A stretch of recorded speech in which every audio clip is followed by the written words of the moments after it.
Então, pessoal, eu vou contar para vocês quando me bateu a vontade de voltar para o Nordeste. Primeiro eu vou contar para vocês, eu vim do Nordeste há mais de uns 20, eu acho que uns 26 anos, pessoal. É difícil de lembrar tudo, viu? Eu vim, na verdade, para Praia Grande, São Paulo.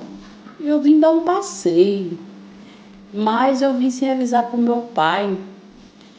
E nessa época a gente morava em Pernambuco, eu tinha uma menininha pequena que é a Samara.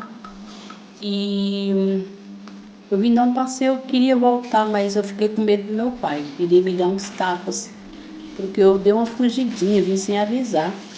Embora eu já tivesse mais de 18 anos, fosse separada e tinha uma filha, saí sem avisar para dar um passeio, deixando criança pequena. Meu pai era daqueles homens super ignorante, bruto, parecia um cavalo. Eu sabia que se eu voltasse ele ia me dar uns tabefe, como diz lá no Nordeste, meter a mão no meu pé do vidro. Então eu não quis voltar não, fiquei trabalhando. Fiquei por lá para Praia Grande, São Paulo. Trabalhei, depois fui buscar minha filha lá no Nordeste, que estava com meus pais, eles permitiram eu ir buscar. Quando ele me viu, acho que a vontade que ele tinha era de meter a mão no meu toitiço, como fala lá. Eu vi pela cara dele. Eita, eu tinha apanhado mesmo se eu tivesse voltado na época. Aí eu levei minha filha, casei de novo, fiquei lá um tempão casada, cuidando de filho. Então passei muito tempo sem querer voltar. Tive mais outro filho, separei, casei de novo e vim aqui para Minas. Aqui que eu senti vontade de voltar, porque passou um tempo e o casamento não deu certo. Aí começou a bater uma saudade.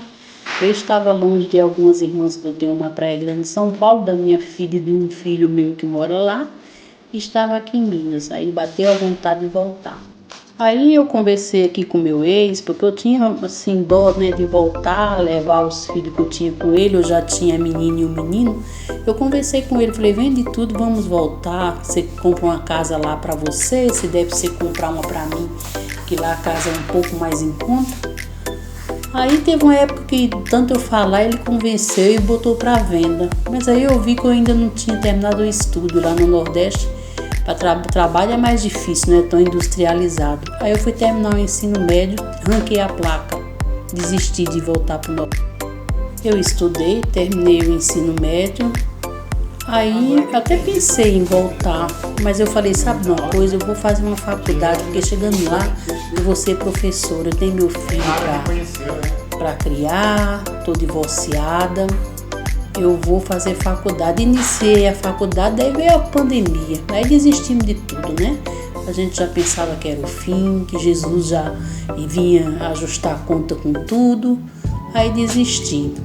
Desisti de ir, mas fiquei estudando, porque eu pensei, vai que volte tudo ao normal.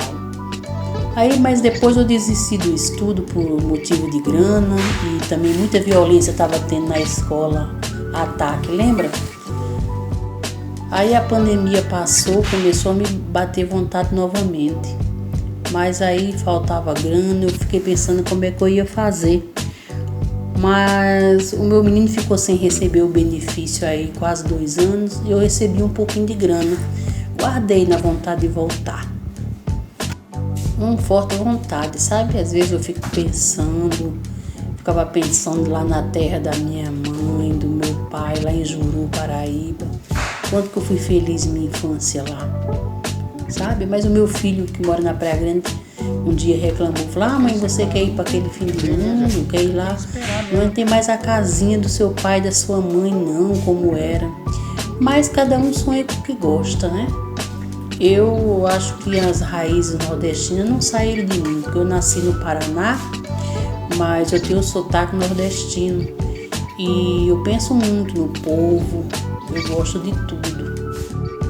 Da alimentação, do sotaque, das frutas tropicais que tem lá e tantas outras coisas boas. Mas tem outro motivo também que me levou a pensar seriamente em ir embora. Ano passado, no início do inverno, eu tive uma crise, porque eu sou asmática, mas é uma asma assim controlada, só mexo com pó ou com água sanitária. Eu tenho uma bombinha muito boa também. E aí me deu uma crise de asma, mas era uma crise diferente, sabe? Parece que era só assim, como se fosse do pescoço para cima. Eu ficava com falta de ar e eu usava minhas bombinhas normal aqui e não resolvia. Eu tenho até uma bombinha boa que é Seretide, não resolvia. Aí eu precisava ir até o UPA, que é aqui perto de casa, não é nem 2 quilômetros, só que tem um pequeno morro, mas não é alto não.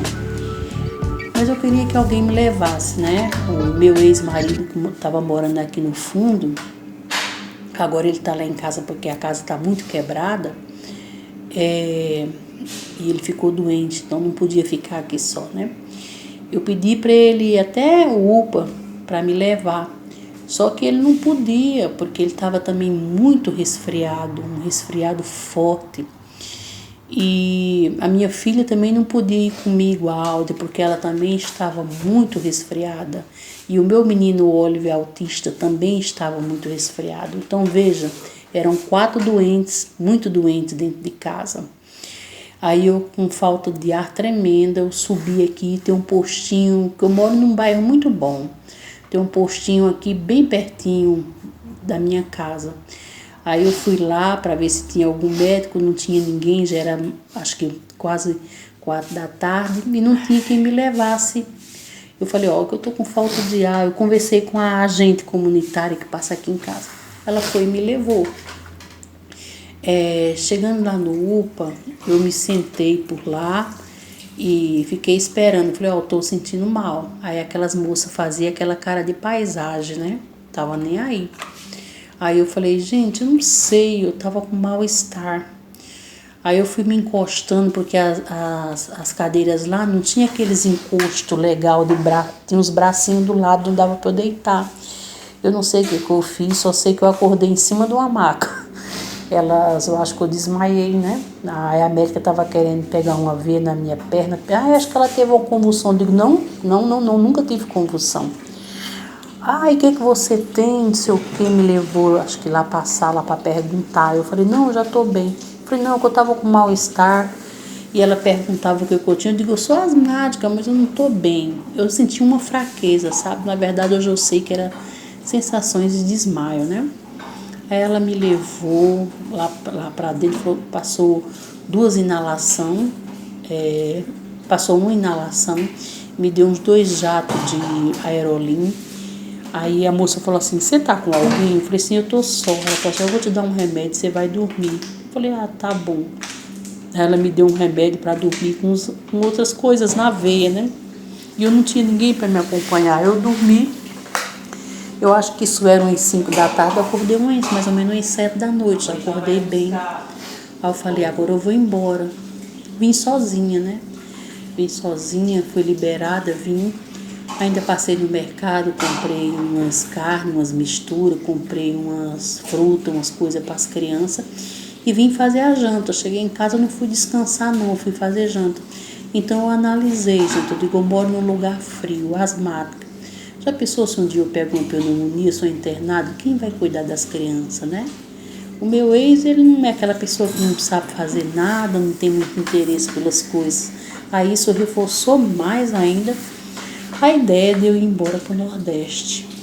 Então é por esses motivos, gente. Saudade, o lugar aqui é bem frio, né? Depois dessa, eu já tinha um pouco de vontade, porque a gente vai chegando mais idade, a gente sente falta dos cantos que a gente mais gostou, né? E de outra vez, do outro vídeo, eu ainda vou fazer outro vídeo falando mais um assunto, um tema diferente, tá bom? Então é isso, esse é o motivo que me fez eu querer voltar para o Nordeste, tá? A saúde, a saudade, muito tempo aqui, né? Uns 26, 27 anos. Então eu sinto falta, né? Sinto falta de mudar. Depois veio a separação. Quando a gente separa, fica dividido, né? como se diz, tudo fica mais dividido. As pessoas, os amigos, como a música de Roberta Miranda, temos até plateia contra e a favor. É desse jeitinho, a gente perde a amizade e bate a vontade de você mudar, né? Você tentar uma vida nova. Então, pessoal, agradeço primeiro a vocês que me acompanharam até aqui. Ontem completou 100 inscritos no canal, já aumentou mais 2 pessoas, se eu não me engano, tem 102 inscritos. Eu agradeço todas as pessoas que se inscreveram, que curtem as minhas coisas, que se inscreveram no meu canal, que estão me seguindo, que estão dando esse apoio inicial, né? Minha meta é 200, 300, 400 e 500, mas cada 100 que eu conseguir eu vou comemorar, né? Porque com 500 inscritos eu começo a ganhar alguma coisa do canal. Algumas coisas de fãs, algumas coisas eu já vou ganhando. Alguns vídeos meus já tem comercial, mas só quem ganha é o YouTube, eu ainda não ganho. Então eu agradeço a todos, peço para vocês se inscreverem e curtirem, comentarem, porque o comentário ajuda o canal a crescer, as curtidas e as inscrições para vocês ficar sabendo mais sobre a Maria Barbosa e sobre as coisas que eu curto. Se eu vejo uma reportagem legal, venho aqui e comento, tá? E agradeço a todos, faço uns rios para nós, procuro caprichar e agradar a todos os meus inscritos e as pessoas que me assistem. Um beijo a todos e muito obrigada.